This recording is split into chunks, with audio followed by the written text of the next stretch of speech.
Hello,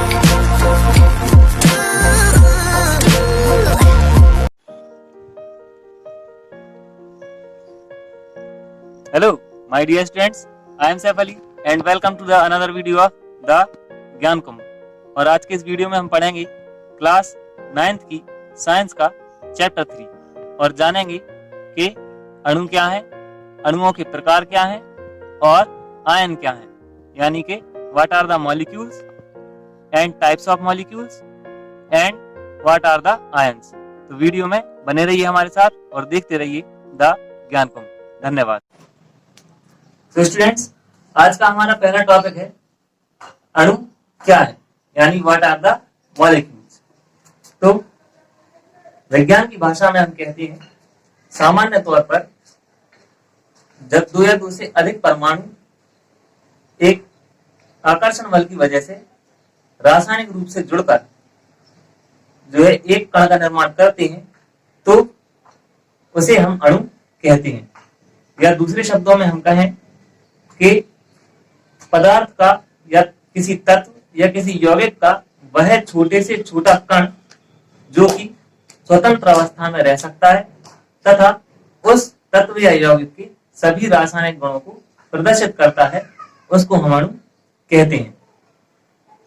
अब ये जो अणु है वो दो प्रकार का होता है, एक तत्व का अणु और दूसरा यौगिक का अणु। तो अब हम इन दोनों को आगे समझेंगे, लेकिन उससे पहले हम मॉलिक्यूल की कुछ उदाहरण देख लेते हैं। जैसे कि CuSO4 ये यौगिक होता है जिसको हम कहते हैं कॉपर सल्फेट।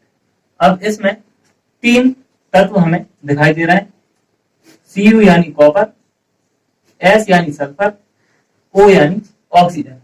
अब इसमें Cu के साथ कोई सा भी नंबर नहीं लिखा हुआ है, यानी यहाँ पर Cu का एक परमाणु है। S यानी सल्फर का भी, सल्फर के साथ भी कोई नंबर नहीं लिखा हुआ है, यानी सल्फर का भी एक परमाणु है।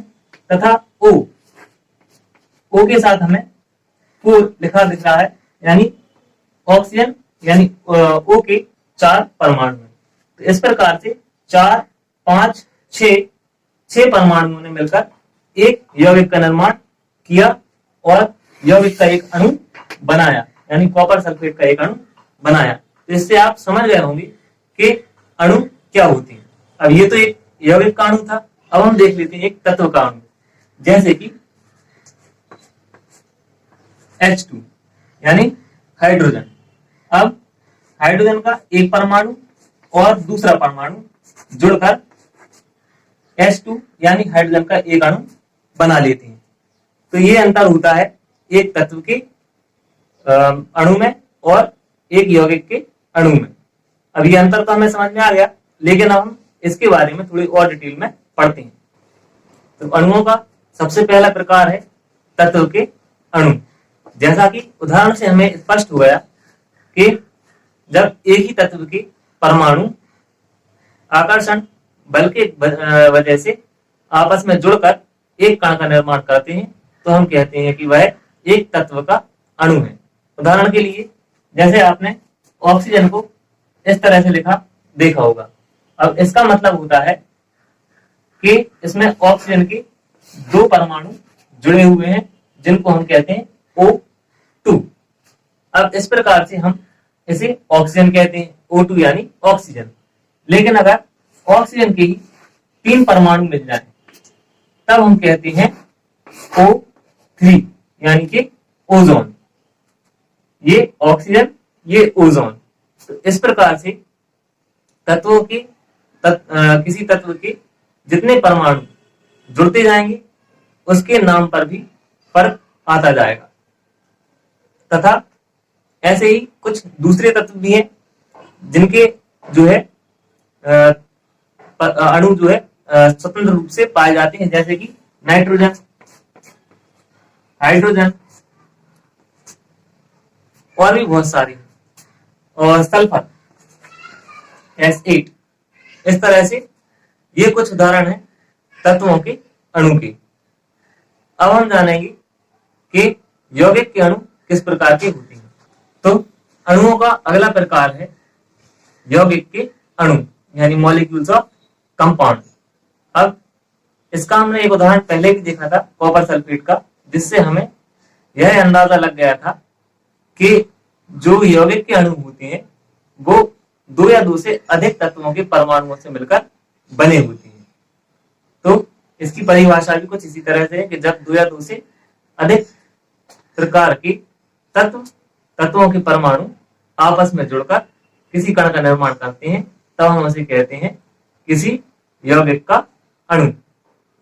अब ये होता कैसे, उदाहरण के लिए हम यहाँ पर देखते हैं। जैसे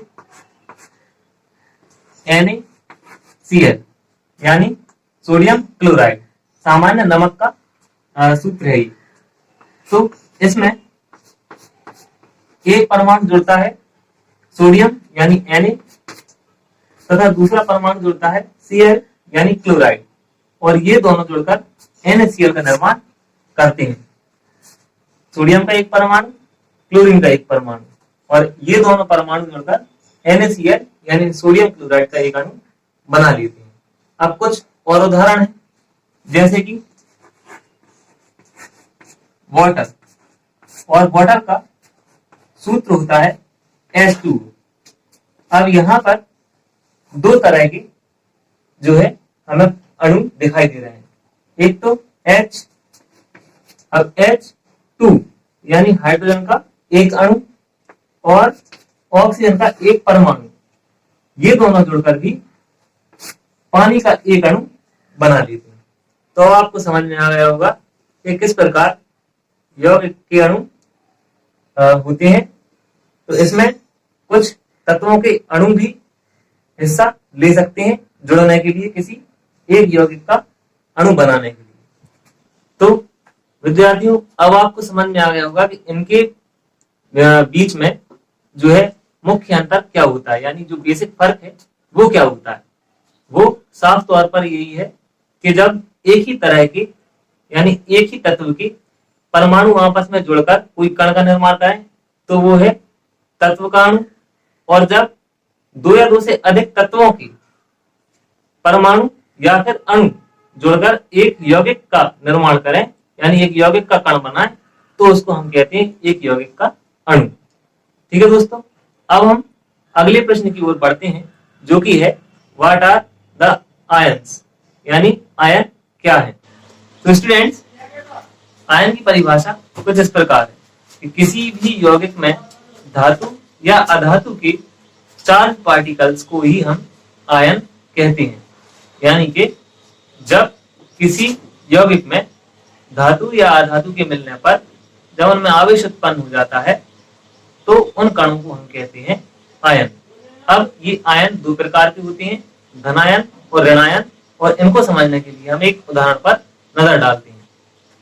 जैसे कि सोडियम क्लोराइड NaCl। तो यहाँ पर जब ये दोनों जुड़ते हैं तो Na यानी सोडियम जो कि एक धातु है, उस पर पॉजिटिव चार्ज आता है, और क्लोरीन यानी कि जो एक अधातु है उस पर ऋणायन यानी कि नेगेटिव चार्ज आता है। केमिस्ट्री की लैंग्वेज में ये जो पॉजिटिव चार्ज है इसको कैटायन बोला जाता है, और ये जो नेगेटिव चार्ज है इसको एनायन बोला जाता है। तो आपको समझ में आ गया होगा कि आयन क्या होते हैं। अब आज की वीडियो में इतना ही। अगर आपको ये वीडियो पसंद आई हो तो इसे लाइक करें, अपने दोस्तों के साथ इसे शेयर करें, और हमारे चैनल को सब्सक्राइब करना ना भूलें। धन्यवाद।